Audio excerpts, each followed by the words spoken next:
चलिए स्टार्ट करते हैं। पॉकेट जी के आपका समान ज्ञान की सीरीज जो है, जो आपको 2025 का लेटेस्ट बुक है खान जीएस का, इसको हमको रिवीजन पर्पज से करवा रहे हैं। आपका लेटेस्ट एग्जामिनेशन जो भी वर्तमान में आने वाले आपके सर पर है वो है 71, जो कि 13 सितंबर को निर्धारित किया गया है, जो कि अभी वर्तमान में लग रहा है कि उसी समय पर ले लिया जाएगा। लास्ट टाइम आपका 13 दिसंबर को हुआ था 70 बीपीएससी का, और उसमें कितनी धांधली हुई थी, क्या हुआ था, मैंने काफ़ी लोग को, आप लोग को भली बात ही पता होगा। चलिए, और TRE4 में जिन लोगों को वैकेंसी आने वाली है उन लोगों के लिए भी हेल्पफुल रहेगा। शॉर्ट एंड स्क्रिप्ट हम इन्फॉर्मेशन बता देते हैं आने वाले टाइम में हम क्या करने वाले हैं और आपका क्या इन्फॉर्मेशन है। जो लोग ग्रुप में जुड़े हुए हैं वेल एंड गुड है, टेलीग्राम ग्रुप में ज्वाइन कर लीजिएगा PDF नोट्स प्राप्त करने के लिए। और अभी पॉकेट जीके के लिए जितने भी जीके सीरीज का है 18-19 वीडियो मैंने अपना बनाया है, तो उसको आप यहाँ से देख सकते हैं, PDF नोट्स वहाँ से प्राप्त कर सकते हैं। चलिए सीधे टाइम न वेस्ट करते हुए आधुनिक भारत का हम यहाँ तक हम 65 पेज तक कंप्लीट करवा दिए थे। लास्ट वीडियो आपका सिख और अंग्रेजों के बीच में जितने भी सिख और अंग्रेज के बीच में जो जितने भी उदय हुआ जो क्वेश्चन था मैंने यहाँ पर बताया पॉइंट्स पर। टेलीग्राम ग्रुप ज्वाइन कर लीजिएगा। और जो लोग TRE1 TRE2 में सिलेक्टेड हो चुके हैं उन लोग को शुभकामनाएं, और भविष्य के लिए और प्रमोशन के लिए आप ज्वाइन कर सकते हैं।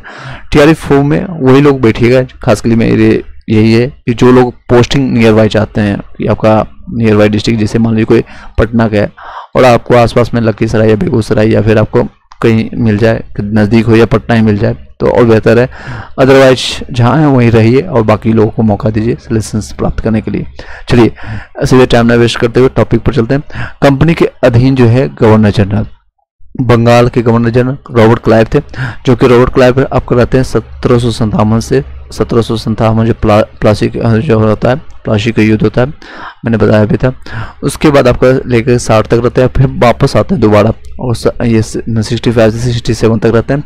क्लाइव ने बंगाल में द्वैत शासन की व्यवस्था की थी। द्वैत शासन आता है ड्यूअल आपका सिस्टम, जो आपको द्वैत शासन का जनक किसके माना जाता है, तो रॉबर्ट क्लाइव। क्वेश्चन इस तरह से आता है किसके अंतर्गत, जिसके अंतर्गत राजस्व वसूलने, सैनिक संरक्षण और विदेशी मामले कंपनी के अधीन थे। हालांकि शासन चलाने की जिम्मेदारी जो है नवाब के हाथों में थी। रॉबर्ट क्लाइव ने मुगल सम्राट शाह आलम द्वितीय को इलाहाबाद की द्वितीय संधि जो हुआ था, यानी कि बक्सर युद्ध के बाद 1764 में हुआ था, 1765 के तहत कंपनी के संरक्षण में लिया गया था। किसको दिया गया था, तो रॉबर्ट क्लाइव में मुगल सम्राट आपका शाह आलम द्वितीय था। क्लाइव द्वारा बंगाल के समस्त क्षेत्र हेतु 2 उपदीवान, यानी कि जिसको 2 उपदीवान आपका जो है नियुक्त किया था उसने। एक आपका मोहम्मद रजा खान था, बंगाल में पड़ता है, बंगाल में राजा सीताव राय जी को बिहार के लिए नियुक्त किया गया था। ये क्वेश्चन कई बार आ चुका है, बिहार में किसको नियुक्त किया गया था, आपका बिहार में राजा सीताव राय को नियुक्त किया गया। जो लोग भी अभी ज्वाइन कर रहे हैं एक बार लाइक करके शेयर कर दीजिएगा, कंटेंट आपको मिलेगा बेहतर। और रिवीजन पर्पज से आपको सारी चीज बता रहे हैं। Revision is the key of success, already मैंने कई बार मल्टीपल टाइम मैंने बता दिया है, तो आप लोग बस साथ ही साथ रिवाइज करते जाइए, साथ ही साथ आप रिवाइज करते जाइए, आपको डेली बेसिस पर ये क्लासेज मिलता जाएगा। चलिए देख सकते हैं क्लाइव द्वारा जो है बंगाल के समस्त क्षेत्रों के लिए 2 उपदीवान उन्होंने नियुक्त किया था, क्योंकि बंगाल बहुत बड़ा उसमें था, क्योंकि बांग्लादेश आता था आपका, अभी वर्तमान का उड़ीसा हो गया या बिहार हो गया, झारखंड हो गया, तो ये सारे कंबाइंड था उसमें, तो उसको उन्होंने चलाने के लिए साथ में क्या किया, तो 2 उपदीवान नियुक्त किया। बंगाल वाले क्षेत्र को मोहम्मद रजा खान को दे दिया था और राजा सीताव राय को बिहार के लिए नियुक्त किया गया था। अन्य गवर्नर आपका जो है वरे लास्ट, जो कि 1769 67 से 69 रहता है। कार्टियर आपका 69 से 72 रहता है। वॉरेन हेस्टिंग आता है 72 1772 से 74 के बीच में रहता है। कंपनी के अधीन जो है गवर्नर जनरल रहता है। 1773 के रेगुलेटिंग एक्ट द्वारा बंगाल के गवर्नर को अब से अंग्रेजी अंग्रेजी क्षेत्रों का गवर्नर जनरल कहा जाने लगा। 1773 के रेगुलेटिंग एक्ट के बाद ही बंगाल के गवर्नर जनरल का नाम अब जो है अंग्रेजी क्षेत्रों का गवर्नर जनरल आपका कहा जाने लगा, जिसका कार्यकाल 5 सालों के लिए निर्धारित किया गया। जिस तरह से अभी प्रधानमंत्री या कोई भी बनते हैं तो उसको 5 साल के लिए नियुक्त करते हैं, उसी तरह से प्रधानमंत्री हो या सीएम। चलिए आयोग की क्लियरली दिख रहा होगा। नेक्स्ट है किया गया मद्रास और मुंबई के गवर्नर को उसके अधीन कर दिया गया। वॉरेन हेस्टिंग जो है आपका 1774 से 85 के बीच में रहता है, लगभग देख सकते हैं 11 साल तक भारत में कंपनी के अधीन जो है प्रथम गवर्नर जनरल हुए। 1750 में वॉरेन हेस्टिंग कंपनी के एक क्लर्क के रूप में काम करता है। सोच सकते हैं मेहनत से पहले क्लर्क के रूप में काम किया था और उस लगभग 24 साल तक मेहनत करने के बाद अपनी कार्यकुशलता के कारण और काशिम बाजार का अध्यक्ष, बंगाल का गवर्नर और कंपनी का गवर्नर जनरल बना। तो मेहनत रंग लाती है, आप भी मेहनत कीजिए, कहीं ना कहीं सफलता आपके कदम आपको चूमेंगे। जब आप अपना मेहनत के जो है पराकाष्ठा या फिर जो सीमा है उसको लांग करके आप बैठे रहेंगे तो अपने आप जो है सफलता आपके कदमों पर आ करके, चाहे नियुक्ति पत्र हो, ज्वाइनिंग लेटर हो, गवर्नमेंट का किसी भी पद का हो, आपके पास आएंगे। चलिए वॉरेन हेस्टिंग की बात करते हैं। 1774 से 85 तक ये रहता है। वॉरेन हेस्टिंग ने राजकीय कोषागार थी। कई बार क्वेश्चन आता है क्लर्क से सीधे गवर्नर यानी गवर्नर जनरल तक का जो सफर किसने किया था, रॉबर्ट आपको जो है कौन है, तो आपको वॉरेन हेस्टिंग रहता है। वॉरेन हेस्टिंग जो है, वॉरेन हेस्टिंग राजकीय कोषागार को मुर्शिदाबाद से हटा करके कोलकाता में स्थापित किया 1772 में प्रत्येक जिले में एक फौजदारी और दीवानी अदालतों को स्थापित किया। वॉरेन हेस्टिंग 1781 में मुस्लिम शिक्षा के लिए विकास के लिए प्रथम मदरसा यानी कोलकाता में स्थापित किया। सबसे पहले जो है मदरसा में मुस्लिम शिक्षा के लिए किसने किया था, वॉरेन हेस्टिंग ने किया था 1781 में। इसी समय जो है 1782 में जोनाथन डंकन में बनारस में संस्कृत विद्यालय के स्थापित किया था। तो किसने किया था, जोनाथन आपका डंकन ने। वॉरेन हेस्टिंग ने विलियम विलिंगसन यानी चार्ल्स गीता के अंग्रेजी अनुवाद को आश्रय प्रदान किया था। तो गीता को जो है अंग्रेजी में ट्रांसलेट किसने करवाया था, तो चार्ल्स, याद रखिएगा, विलियम चार्ल्स या फिर विलियम का इस तरह से विलिंगसन। इसी दौरान जो है सर विलियम जोन्स द्वारा 1784 में the Asiatic society of Bengal की स्थापना किया 1784 में। इसी दौरान जो है सर विलियम जोन्स द्वारा 100 साल के बाद, ठीक 101 साल के बाद कांग्रेस की स्थापना भी होती है। और कौन रहता है, तो उसके शासनकाल में बताइएगा किसका गवर्नर जनरल कौन रहता है और किसके हेल्प से बनता है, आप लोग कॉमेंट बॉक्स में बताइएगा। हेस्टिंग ने मुगल सम्राट को मिलने वाले 26 लाख रुपए की वार्षिक पेंशन पर रोक लगा दी थी। तो वॉरेन हेस्टिंग जो है मुगल सम्राट, यानी उसमें जो मुगल सम्राट थे उसको पेंशन दिया जाता था 26 लाख रुपए वार्षिक, यानी कि पर मंथ अगर देखेंगे तो कितना आ जाएगा, 2 लाख समथिंग के आसपास आ जाएगा, 2 लाख से थोड़ा ज़्यादा। तो इसी दौरान जो है उसको रोक लगा दी। किसने लगाया, तो हेस्टिंग ने। इसी तरह क्वेश्चन घुमा के पूछ सकता है, वाइस वर्सा। इसी समय अवधि में जो है 1780 में जेम्स ऑगस्टर हिक्की द्वारा जो है भारत का पहला समाचार पत्र द बंगाल गजट का प्रकाशन हुआ था। तो बंगाल का गजट जो है आपका प्रकाशन जो है सबसे पहले अंग्रेजी ये पत्रकार हुआ करता था। तो क्वेश्चन इस तरह से पूछा जाता है, मैं क्वेश्चन फॉर्मेट में आपको बता रहा हूँ कि क्वेश्चन आपका पूछा जाएगा पहले अंग्रेजी अखबार भारत में किसके शासनकाल में आया था, तो हेस्टिंग के काल में आया था। किसके द्वारा आया था, 1780 में आपका ऑगस्टन हिक्की के द्वारा आया था। और क्या नाम था, द बंगाल गजट नाम था। इस तरह से 4-5 क्वेश्चन बनते हैं, मैं एक ही लाइन में कंप्लीट कर रहा हूँ, यहाँ पर शॉर्ट में बताया गया। नेक्स्ट है, इसी समय में रेगुलेटिंग एक्ट जो है 1774 के अंतर्गत कलकत्ता में एक उच्च न्यायालय की स्थापना की गई थी। तो सबसे पहले उच्च न्यायालय की स्थापना कहाँ पर किया गया था, तो कोलकाता में। कब किया गया था, 1774 में किया गया था। चलिए नेक्स्ट है, जिसका अधिकार जो है क्षेत्र केवल कोलकाता तक था, किंतु कोलकाता के बाहर का मुकदमा तभी सुना जाता था जब दोनों पक्षों में सहमति हो।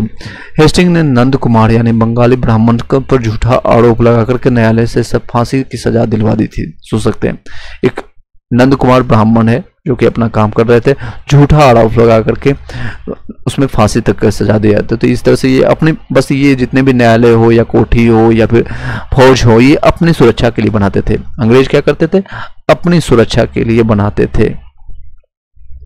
चलिए, आई होप के लिए आपको सुनवाई दे पा रहा हूँ। एक बार लाइक करके शेयर कर दीजिएगा वीडियो को, जितने लोग अभी कनेक्टेड हैं।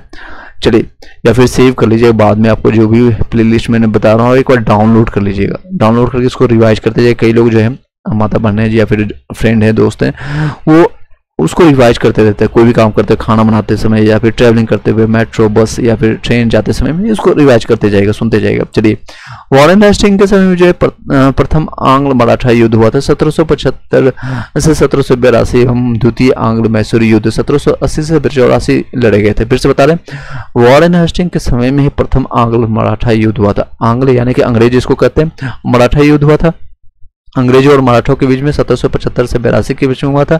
और दूसरा जो युद्ध हुआ था 80 से 84 के बीच में लड़े गए थे।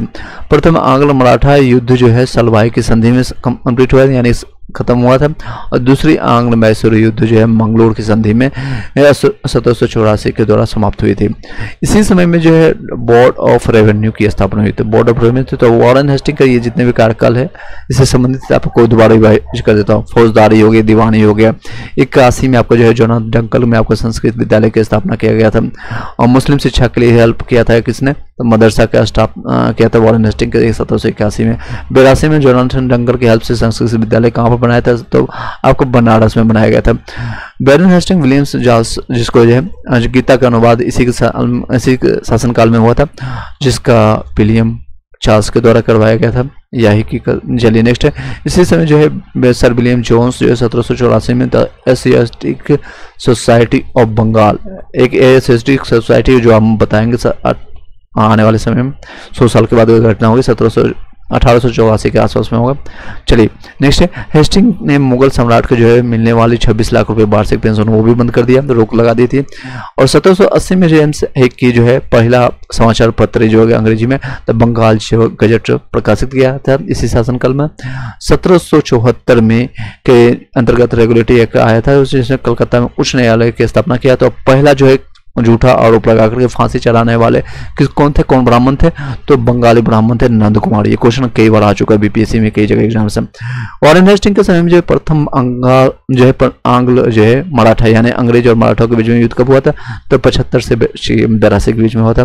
द्वितीय आंग्ल मैसूर युद्ध हुआ था, 80 से 84 में लड़े गए थे। प्रथम आंग्ल मराठा युद्ध जो है सलवा संधि हुआ था 82 में। दूसरी आपका जो है आंग्ल मैसूर युद्ध जो मैंगलोर की संधि यही में समाप्त कर दी गई थी।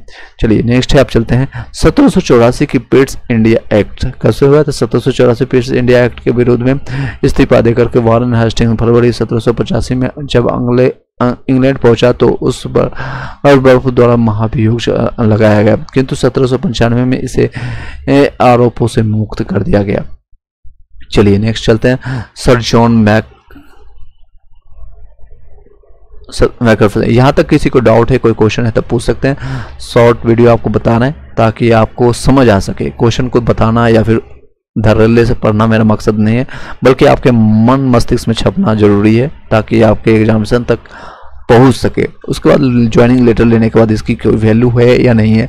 एज ए टीचर अगर आप बनते हैं तो आपको हेल्पफुल रहेगा, और टीचर अगर आप नहीं बनते, कोई अधिकारी बनते हैं कहीं भी, तो इसका कोई उपयोग नहीं होगा। बस आपका उपयोग ये होगा कि आप कितने सार्थकता से, कितने अपनी निश्चितता से कोई भी चीज़ों को हैंडल करते हैं। जो आपका सिचुएशन, मान ली कोई जनता आपके पास आई कोई सिचुएशन लेकर के, तो अगर आपके पास धैर्य है, सहने की क्षमता है, पैशनेटली आप उनकी बातों को सुन पाते हैं, तो समझ पाएंगे उनकी प्रॉब्लम क्या है या जनताओं की समस्या है। मान लीजिए आप एसडीएम बन गए या फिर डीएसपी बन गए, तो आप किस तरह से उसको सॉल्यूशन निकाल सकते हैं। तो ये इसलिए पढ़ाई किया जाता है। चलिए नेक्स्ट है, जॉन मैकफर्सन आपको जो 1785 से 86 में 1 साल तक रहता है। इसको एक अस्थायी गवर्नर, आपका नाम से पता चला है, मात्र 1 साल के लिए। और अस्थायी जो है मतलब परमानेंट नहीं रहता है, टेम्पोररी बेसिस पर गवर्नर जनरल के रूप में नियुक्त करता है। तो कौन अस्थायी में पहला कौन रहता है, तो सर जॉन मैकफर्सन रहता है।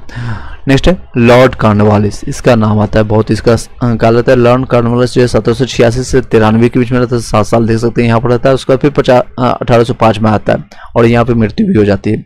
इसकी समय अवधि जो है यानी कि पीरियड कह सकते हैं, जिले के समस्त अधिकारी जो है कलेक्टर के हाथों में दे दिए गए। कलेक्टर जो अभी IAS बनने के बाद होता है। कॉर्नवालिस ने भारतीय न्यायाधीशों से मुक्त जिला फौजदारी अदालतों को खत्म कर उसके स्थान पर 4 भ्रमण करने वाले अदालतें, जिसमें 3 बंगाल हेतु 1 बिहार के लिए नियुक्ति की।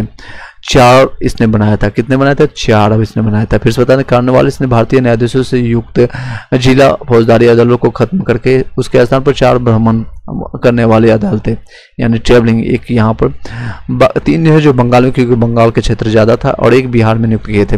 कॉर्नवालिस जो है 1793 में प्रसिद्ध कॉर्नवालिस कोड का निर्माण किया, जो शक्तियों के पृथक्करण के सिद्धांत का पर आधारित है। पुलिस कर्मचारियों के वेतन में वृद्धि के साथ साथ ग्रामीण क्षेत्रों में पुलिस अधिकारी प्राप्त जमींदारों को इस अधिकार से मुक्त कर दिया। कंपनी के कर्मचारियों के द्वारा किए जाने वाले व्यक्तिगत व्यापार पर प्रतिबंध लगा दिया, यानी कि जो है कर्मचारी अगर आप जॉब कर रहे हैं तो जॉब कीजिए, बस आपको व्यापार बिजनेस करने का अदालत वो बंद कर दिया था। हर जिलों में एक पुलिस थाने की स्थापना कर उसमें एक दरोगा को नियुक्त किया। दरोगा बाबू जिस नाम से फेमस हो गया। दरोगा का बहुत पावर होता था उसमें। भारतीयों को सेना में सूबेदार, जमादार, प्रशासनिक सेवा में मुंशीफ, सदर, जमीन, डिप्टी कलेक्टर से ऊंचा पद जो है प्रदान नहीं किया गया था। उसमें भारतीय सेनाओं में सूबेदार, जमादार और प्रशासनिक सेवा में मुंशीफ, सदर और अमीन और डिप्टी कलेक्टर से ऊंचा पद नहीं बनाया था। कॉर्नवालिस 1793 में अस्थायी बंदोबस्त की स्थापना पद्धति लागू की। कई बार क्वेश्चन आया हुआ है कि अस्थायी बंदोबस्त किसके शासन के द्वारा या किसके द्वारा किया गया, तो आपका कॉर्नवालिस के द्वारा। कब किया गया था, तो 1793 में किया गया। इसके तहत जो है जमींदारों को अब भू राजस्व का 90% जो है दे सकते हैं, यानी 90% जो है भूमि कंपनी को और लगभग 10% जो है अपने पास रखना था। यानी कि आपके पास 10 है तो 9 आपके कंपनी के पास चला जाएगा, एक ही मात्र आपके पास बचेगा। नेक्स्ट है जॉन सोर द्वारा अस्थायी बंदोबस्त की योजना बनाई गई थी। इसको बंगाल, बिहार, उड़ीसा, बनारस, मद्रास के उत्तरी जिलों में भी लागू की गई थी। इसमें जमींदार भू राजस्व की दर तय करने के लिए स्वतंत्र थे। जॉन सोर जो है, जॉन सोर याद रखिएगा, द्वारा अस्थायी बंदोबस्त की योजना बनाई गई थी। इसको बंगाल, बिहार, उड़ीसा, बनारस, मद्रास के उत्तरी जिलों में भी लागू की गई थी, जिसमें जमींदारी भू राजस्व की दर तय कर आपका किए। आई होप कि वॉइस क्लियर जा रहा होगा, एक बार बताइएगा जो लोग ये भी सुन रहे हैं, वॉइस क्लियर जा रहा है, यस नो में भी। चलिए नेक्स्ट है, कॉर्नवालिस को भारत में नागरिक सेवा का जनक माना जाता है। ये क्वेश्चन आ चुका है कई बार, कई एग्जामिनेशन में, कई बार कई शिफ्टों में, एनटीपीसी से लेकर के ग्रुप डी से लेकर के आपका बीपीसी, टीआरई में भी। नागरिक सेवा का जनक किसे कहा जाता है, नागरिक सेवा का जनक किसको कहा जाता है, नागरिक सेवा का जनक किसको कहा जाता है, तो कॉर्नवालिस को, कॉर्नवालिस को। चलिए नेक्स्ट है, चलते हैं नेक्स्ट। सर जॉन सोर जो है आपका 1793 से 98 तक रहता है, 5 साल तक, और इसमें जो है अहस्तक्षेप की नीति अपनाया था और कोई महत्वपूर्ण काम नहीं किया था। किसको कहते हैं, अहस्तक्षेप की नीति अपनाता, अहस्तक्षेप की नीति अपनाता, अहस्तक्षेप। बाकी ब्लेजली के समय आता है जो कि